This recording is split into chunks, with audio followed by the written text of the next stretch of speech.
warahmatullahi wabarakatuh. Salam PJJ. Alhamdulillahirrahmanirrahim. Saat ini tetap semangat dan sehat selalu. Kali ini saya akan menjawab pertanyaan seperti biasanya Saudara Syariful Anwari dan Saudara Naimi.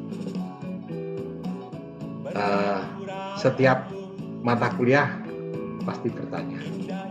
Maka saya nyatakan bahwa berdua dapat saya anggap sebagai pembahas. Jadi kalau dalam seminar itu ada yang selalu membahas materi. Terima kasih, itu luar biasa. Jadi selalu ada pertanyaan setiap saya menyampaikan kuliah. Oke, yang pertama pertanyaan dari Syariful Anwari. Pemupukan apakah boleh dilakukan pada saat tanaman berbunga atau dan berbuah? Boleh. Boleh. Lakukan saja. Karena apa? Karena tanaman kakao itu sepanjang tahun sudah katakan itu berbunga dan berbuah. Malah kalau kapan tidak berbuahnya kalau kita mau berikan pupuk, menunggu tidak ada buah. Jadi dia lumintu, artinya lestari pembungaan dan pembuahannya. Jadi lakukan pupuk, tidak apa-apa. Ya, malah justru akan menstimulir tanaman untuk berbunga lebih baik, tumbuh lebih baik, dan berbuah lebih baik. Harus pasti dilakukan. Ya, karena sifat tanaman seperti itu. Lalu selanjutnya, bagaimana ciri-ciri dari tanaman yang kekurangan pupuk? Yang jelas, pertama, pertumbuhannya pasti tidak bagus. Dari perkembangan tanaman kita lihat, kalau yang dengan pupuk sudah tumbuh bongsor begitu, nah kalau yang ini kurang baik, ya. Jadi artinya tidak segera tumbuh dengan baik.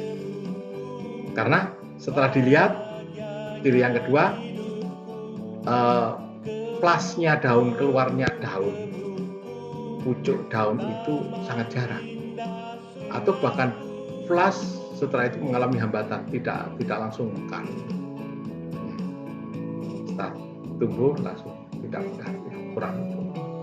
Lalu yang ketiga, misalnya kalau tanaman itu tanaman dewasa, ya, yang ketiga tanaman dewasa, maka dia tidak memunculkan atau tidak tumbuh bunga dan tidak tumbuh buah yang, kalau yang sudah menjadi buah yang kecil ya tetap kecil saja, tidak berubah baik.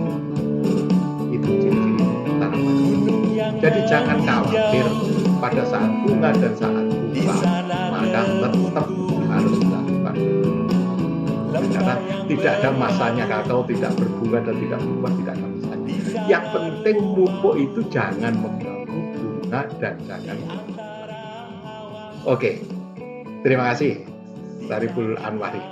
Lalu pertanyaan dari Saudara Naimi, waktu pemupukan untuk pupuk anorganik dan organik. Kalau pupuk anorganik jelas kemarin sudah kita jelaskan, awal musim hujan dan yang kedua akhir musim hujan atau menjelang kemarau.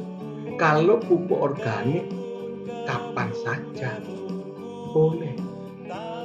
Kalau pupuk organik kenapa dilakukan 2 kali seperti itu? Karena menunggu air hujan. Tapi kalau kebunnya para petani itu sanggup mengairi saat tertentu ada air, ya silahkan, nggak apa-apa, nggak tergantung musim. Kenapa diambil musim itu? Karena kita mengandalkan curah hujan, maka pupuknya di awal hujan dan musim, dan di akhir musim penghujan atau menjelang kemarau. Itu. Kemudian dosis pupuk sama sama dengan yang di situ ada maksimal pada usia 4 tahun seterusnya sama. Kenapa sama? Karena tanaman semakin dewasa. Kalau tanaman semakin dewasa itu maka akarnya ke bawah dan juga sudah bisa mencari makan unsur hara dari mana-mana. Karena ini tanaman tahunan. Kalau tanaman susah karena dia hanya mengambang di atas maka harus segera diberi. Ya, dosisnya. Tapi kalau tanaman tahunan karena sudah bisa akar ke dalam, apakah tidak perlu dipupuk? Tetap perlu dipupuk. Ya, tetap perlu dipupuk. Karena dia biasa sudah bisa mencari makanan sendiri, sebenarnya kemana-mana. Mencari makanan sendiri kemana-mana, tetapi ya akar-akar yang berada di atas karena juga memulihkan unsur-unsur hara di dalam tanah, maka pemupukan tetap dilakukan sampai ya usia puluh tahun. Kalau kakak itu yang ada yang 30 tahun, ada yang lebih dari 30 tahun kalau pemeliharannya bagus. Ya, itu. Pertanyaan selanjutnya tentang dosis untuk pupuk organik. Jadi pupuk organik kurang lebih 5 ton. Pupuk organik itu sekarang kan bermacam-macam. Ada pupuk organiknya sendiri. Ya, kompos, pupuk kandang. Ada pupuk organik yang kita beli dari pabrik yang dilabel dengan pupuk organik sudah diolah di pabrik. Kalau yang pupuk kita sendiri ya 5 ton, kurang lebih 5 ton karena banyak campurannya. Kapan saja boleh karena dia artinya pupuk organik ini akan diambil tanaman itu dalam waktu yang lama, tidak langsung. Beda dengan anorganik kan. Kalau anorganik kan langsung bisa diserap oleh tanaman, tapi kalau organik ini tidak lama, makanya biar lapuk di dalam tanah dan membuat memperbaiki struktur tanah supaya tanah tidak padat.